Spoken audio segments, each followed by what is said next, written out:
In 1948, a dying man stared through a cottage window at the crumbling ruins of a rainforest castle he built with his bare hands, a dream made of concrete, Spanish longing, and 11 silent years of sacrifice. Floodwaters had wiped out everything. All that remained was the question: how did a penniless migrant from Catalonia come to create Australia's most famous castle, only to watch it unravel stone by stone? The answer begins decades earlier, in a village halfway across the world. José Paronella was born on February 26, 1887, in a mountain village called La Val de Santa Creu, in the Catalan region of northern Spain. He entered the world as the youngest of 6 children, the last in a line of farmers and laborers who tilled the same rocky soil for generations. While his father tended fields and his older brothers learned to work with their hands, it was José's grandmother who shaped his imagination. She spun stories by the hearth of ancient Spanish castles, of stone towers and secret gardens, of Moorish arches that reach for the sky. These tales lingered long after the fire died, rooting themselves in the mind of a boy who had never seen a fortress but could picture every battlement. In the shadow of the Pyrenees, the family's world was small, bounded by vineyards and olive groves. But inside José's head, the walls stretched higher. The landscape itself seemed to whisper possibilities, mist curling through valleys, ruined monasteries lost in the hills, the echo of bells from distant churches.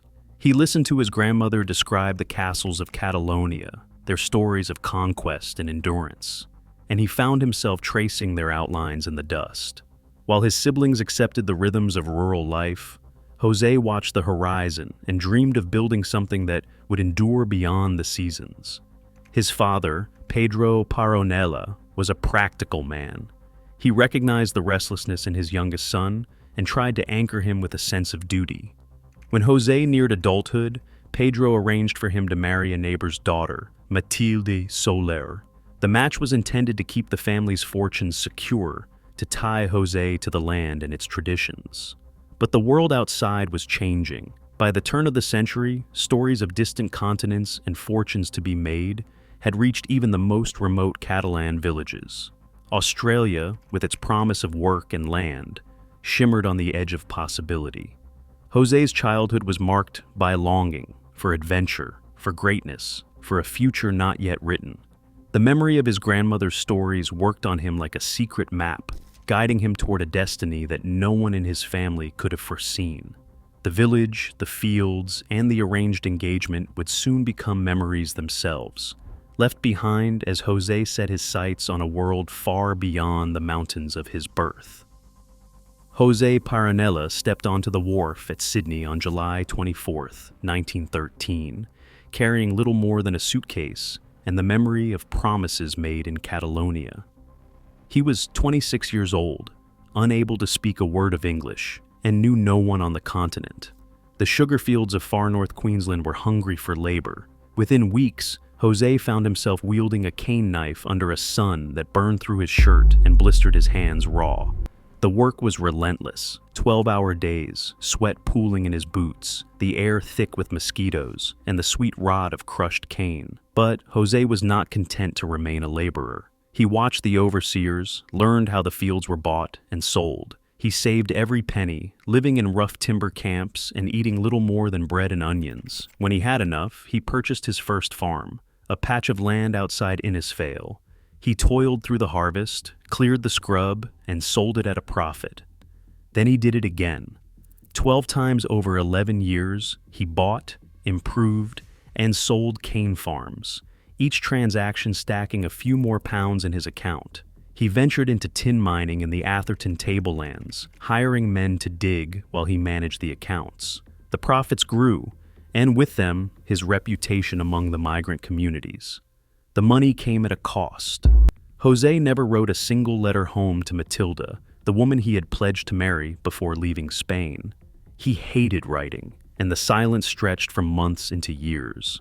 The world he had left behind faded, replaced by the rhythm of rain on tin roofs and the endless green of the cane. The only link to his old life was the promise he carried in his mind, a promise to return, not as a poor laborer, but as a man of means. Queensland's cane country was a place of opportunity and peril. The Black Hand, an extortion gang from southern Italy, preyed on successful migrants, sending threats scrawled with black ink and symbols of death. José kept his head down, moved often, and conducted his business quietly. He was careful with the tax authorities, wary of drawing attention to his growing fortune in a land where the rules were still being written. By 1924, after 11 years of toil, José had built a small fortune. He had learned to navigate a new world, to turn sweat and risk into wealth. But the years had also built a wall of distance between himself and the life he once imagined. The time had come to return to Spain, not as a dreamer, but as a man who could finally fulfill the promises made in the shadow of Catalonia's hills. José arrived in Catalonia in the spring of 1924, carrying a fortune earned from cane fields and tin mines, but also the weight of 11 silent years. In the village, the streets had changed little, but the world he returned to was not the one he had left behind. The house where Matilda Soler lived, once promised to him by family arrangement, now echoed with the voices of another man's children. Matilda had married in 1921, 3 years after José's last wordless departure. Her new life was set, and his absence had become its own answer.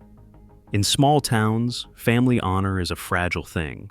The silence, once a shield, now threatened to become a scandal. The Solers, anxious to avoid shame, offered a solution that was both practical and deeply complicated. Matilda's younger sister, Margarita, was unmarried, 14 years younger than José, and still living at home. The proposal was not met with immediate acceptance. Margarita had grown up hearing stories about the man who vanished to Australia, a figure more legend than flesh. Now, faced with a suitor nearly twice her age, she hesitated. José, for his part, was a stranger in his own country, caught between the obligations of old promises and the possibilities of new beginnings.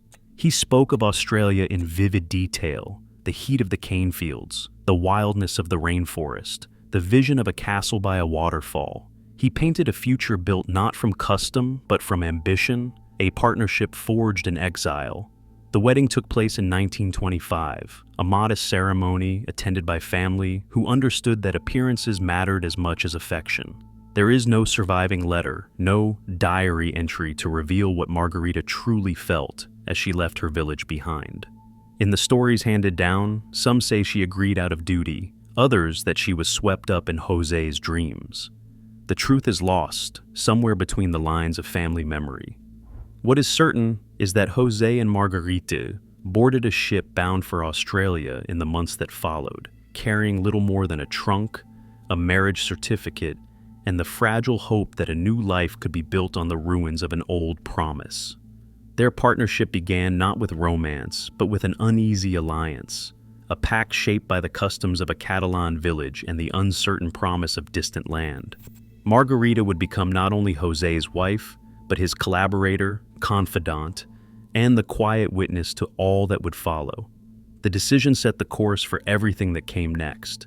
Two immigrants, bound by necessity and imagination, sailing toward a continent neither fully understood, determined to carve a castle from the rainforest in the past.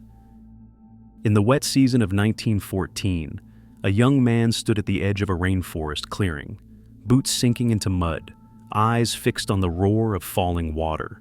Mina Creek Falls was a hidden corner of far north Queensland, where the jungle pressed in close and the air shimmered with mist. José Paronella had come here by chance, passing through on his way to another cane field, but something in the way the water tumbled over black basalt rock caught him. He crossed himself, a habit from home, and whispered that he had found the most beautiful place on earth.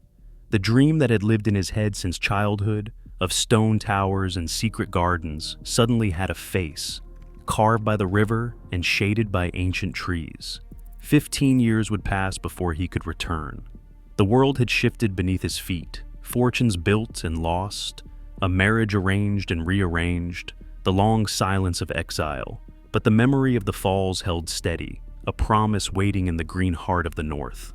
By 1929, José had saved enough to begin again.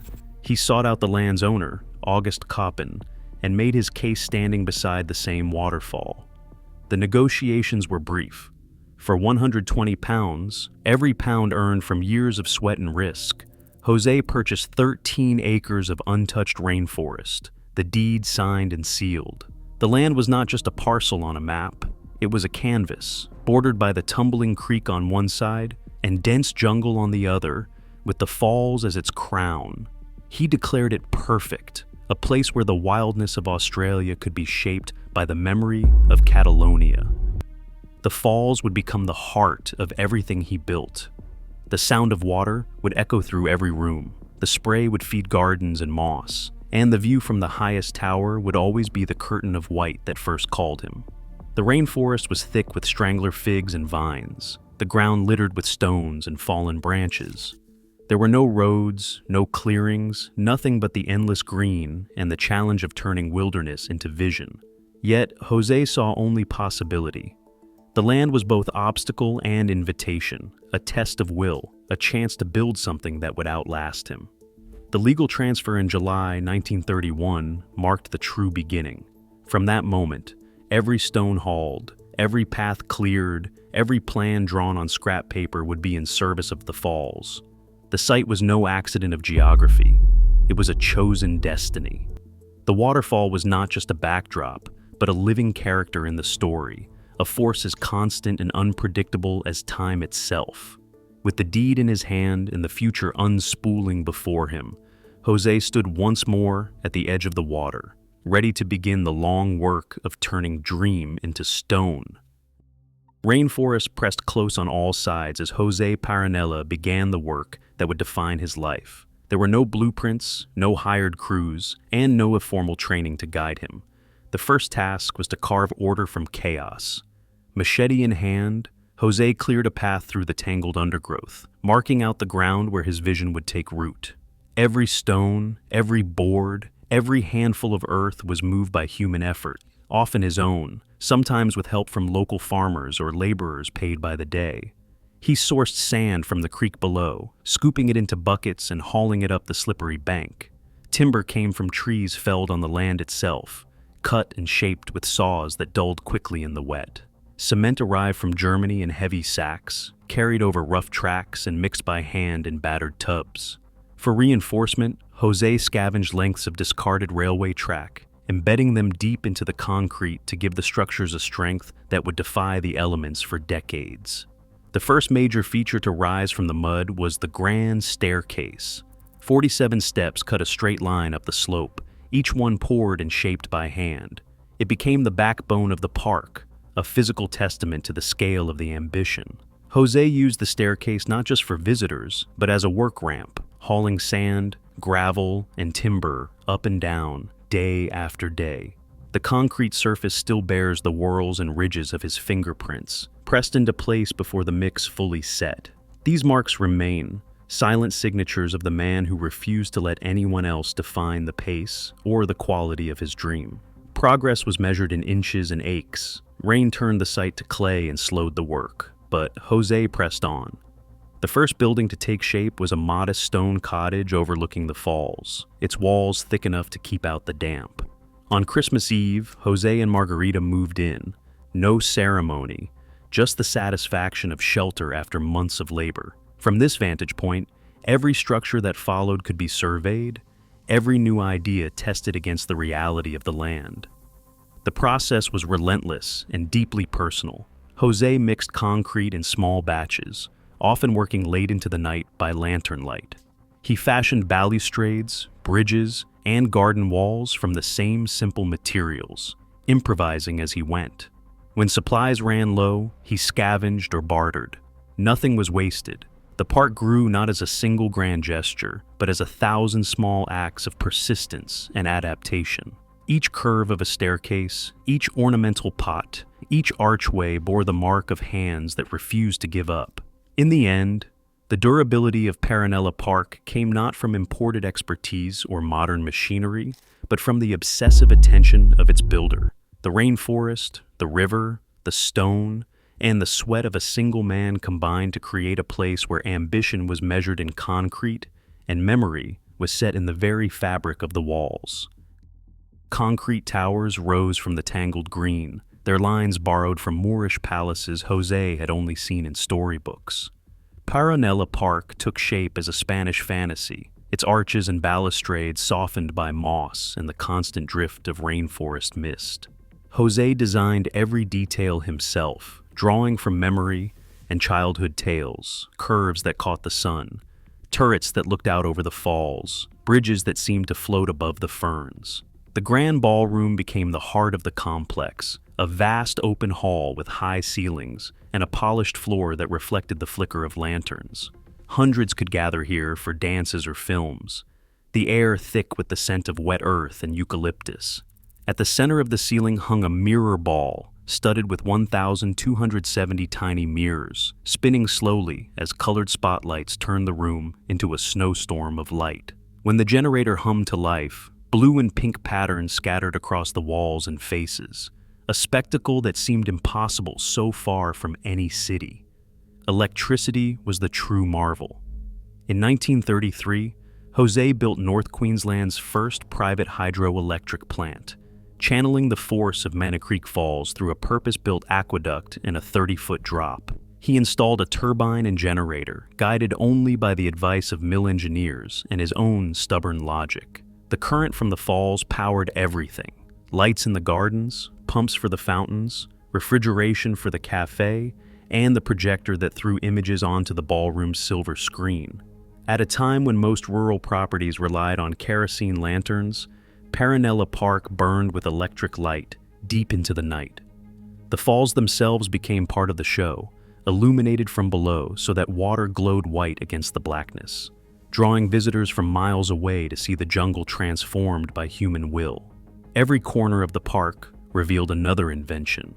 Cement pots lined the walkways, each one cast by hand and planted with orchids and ferns. Decorative bridges arched over pools and streams, their railings molded from concrete and reinforced with scavenged railway tracks. The tennis courts, surfaced with crushed termite mounds, offered a place for afternoon matches beneath the shade of kauri pines. José even cut a tunnel through the hillside, a shaded passage he called the Tunnel of Love, where couples could stroll away from prying eyes. The park's electricity made these wonders possible, but it was the architecture that gave them meaning. Moorish flourishes and Spanish ornamentation set against the wildness of the rainforest created a place that felt both ancient and entirely new. At night, the castle glowed like a lantern in the jungle, a promise kept and a dream made real. Visitors marveled at the spectacle, but for José, each light that flickered on was a silent answer to the doubts and hardships that had followed him across continents. The park was no longer just a vision in his mind. It was alive, humming with energy, and waiting to welcome the world. On the morning of July 5, 1935, the quiet rainforest at Manna Creek buzzed with the sound of voices and footsteps. Guests in pressed linen and summer hats followed the winding paths, drawn by the promise of something new, a Spanish castle carved from the wild by a man they barely knew. Queensland's governor, Sir Leslie Orme Wilson, arrived for morning tea, greeted by Margarita's careful hospitality and the low hum of the hydroelectric plant. As he stood before the assembled crowd, he praised the vision that had turned jungle into a place of gathering, his words echoing beneath the high arches and over the sound of falling water. Paronella Park opened its gates as more than a private dream. The grand ballroom filled with music and laughter each Saturday night. Dancers glided across the polished floor, the mirrored ball overhead scattering 1,000 points of light, pink and blue reflections spinning across faces and walls. Film reels flickered through the evenings, drawing families from Innisfail, Cairns, and even as far as Brisbane. The castle became a beacon in the dark, its electric lights burning bright when much of rural Queensland still relied on the flicker of kerosene lamps. The gardens outside brimmed with life. Margarita moved between the refreshment rooms and the terrace, serving her famous paella to visitors who marveled at the orchids and ferns. Children chased each other along the bridges and through the Tunnel of Love, their laughter mingling with the rush of the falls. Tennis matches played out on courts surfaced with crushed termite mounds, shaded by young kauri pines planted by José's own hand. World War II brought new faces to the park. American soldiers, stationed far from home and hungry for escape, arrived by the truckload each Sunday, 70 at a time, uniforms pressed, boots caked with red mud. For a few hours, the war faded into the background as they watched films, danced, and ate paella under the rainforest canopy. The castle, with its Moorish arches and Spanish flourishes, offered a fantasy world untouched by conflict, a place where even the harshest realities seemed to soften. Attendance swelled. Locals and travelers alike came to see the illuminated falls, to walk the 47 steps of the grand staircase, to feel the cool spray and the warmth of community. The park's hydroelectric lights, powered by the waterfall itself, made night seem like day. For Jose and Margarita, every guest was proof that the years of labor, the blisters, the silence, the sacrifices, had not been in vain. Paronella Park stood at its zenith, alive with music, laughter, and the hope that a dream, once made real, could last forever.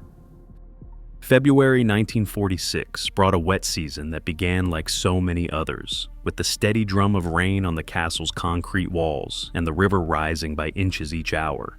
Upstream, loggers had spent the summer felling giant red cedars, stacking them in tangled heaps on the banks of Mina Creek. When the water rose, the logs floated loose, nudged by the current until they jammed tight against the railway bridge.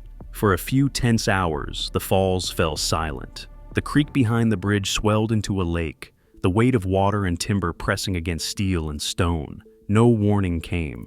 The bridge gave way all at once, collapsing under the strain and releasing a wall of water 50 feet high. The torrent roared down the valley, carrying whole cedar trunks like battering rams. In less than a minute, the flood reached Paronella Park. Concrete balustrades snapped. The powerhouse that once lit the castle was torn from its foundations. The refreshment rooms, where Margarita had served paella to soldiers and travelers, vanished in the rush. The ballroom floor buckled and caved, leaving only the battered shell of a hall that once glittered with light. Gardens that had taken years to coax from the jungle were stripped bare in moments. Orchids and ferns, painstakingly arranged in handmade pots, disappeared beneath the muddy surge. Furniture bobbed downstream, swept past the grand staircase and out toward Innisfail. For 40 minutes, the park was battered by water and debris, the roar punctuated by the crack of breaking timber and the groan of concrete giving way. When the water finally receded, the damage was total. Paths were buried under silt and broken branches. The hydroelectric plant was silent, its machinery twisted and drowned. Jose stood among the wreckage, silent, his hands hanging at his sides. The dream that had survived cane fields, migration, and years of labor now lay in ruins, undone not by time, but by a single relentless surge of water. Jose Paronella counted the loss in silence. The park, his life's work, had suffered 8,000 pounds in damage, a sum far beyond the reach of insurance or easy repair. For months, he and his family cleared debris, patched broken walls, and tried to coax the gardens back from bare earth. The laughter that once filled the ballroom was replaced by the sound of hammers and the low grind of shovels. Yet as the walls rose again, Jose's own strength began to falter. Pains in his stomach grew sharper. He tired easily, sometimes pausing for breath after only a few steps. Doctors in Innisfail delivered the news he had feared: inoperable stomach cancer. There would be no cure, only a slow decline. He moved into the stone cottage above the falls, the first building he and Margarita had called home. From its window, he could see the battered remains of the ballroom and the empty terraces where visitors once danced. Each morning, he watched the mist rise from the waterfall, tracing the outlines of ruined balustrades and shattered bridges. The park was no longer a place of celebration, but a landscape of memory, each scar in the concrete echoing the pain in his own body. Margarita kept vigil at his side. She brought him tea, tended the gardens as best she could, and managed the daily burdens of a place that had become too heavy for one man to carry. Their children moved quietly through the house, careful not to disturb the hush that settled over the rooms. The future of the park, Its restoration, its survival, now rested on shoulders unprepared for the weight. On August 23, 1948, José died at the age of 61, his final days spent looking out over the ruins he could no longer rebuild. The dream that had survived continents and decades ended not with a grand gesture, but with a quiet farewell, witnessed only by the woman who crossed an ocean to stand beside him. The castle remained, battered but standing, its fate uncertain in the hands of a grieving family. After José's death, the rainforest began to reclaim what had once been a palace of light. The castle, stripped by flood and battered by time, stood as a skeleton among the trees. Rain pooled in the ruins of the ballroom, vines threaded through broken balustrades, and the gardens faded to bare earth. Margarita and her children held on, patching walls and coaxing orchids to bloom again. But nature's patience outlasted any human effort.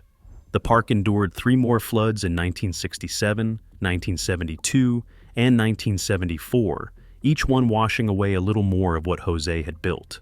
In 1977, the family let go.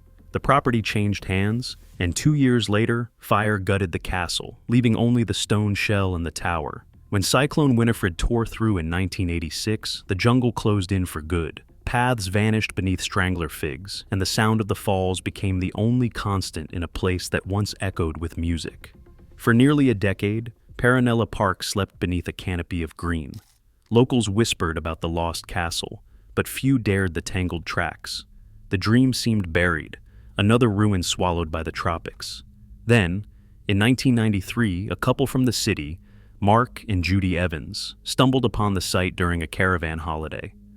They found moss on the steps, roots splitting the concrete, and the remains of a ballroom open to the sky. What others saw as decay, they recognized as possibility. The Evanses purchased the property and began the slow work of clearing paths, stabilizing walls, and listening to the stories held in every stone. One afternoon, Teresa Paronella, José's daughter, arrived unannounced. She walked the ruins with Mark and Judy, filling the silence with memories of dances and floods, of her father's hands in the wet concrete. Her stories became the blueprint for restoration, not to rebuild the castle, but to honor its bones. The park was listed as a heritage site, its ruins preserved as a monument to endurance rather than perfection. In 2009, the Evanses restored the hydroelectric system for $450,000, bringing light back to the park and to neighboring homes. Paronella Park now stands as both a relic and a living place, a castle of memory sustained by the river and by those who refuse to let it disappear. Paronella Park stands today as both ruin and refuge. Its hydroelectric plant now powers towns that outlast its builder. In an age when climate and memory erase what we construct, the castle's stubborn survival poses a question. What do we build that endures when we are gone? Sometimes fingerprints in concrete outlast the hands that placed them. Thank you for watching. Share your thoughts on legacy and loss below.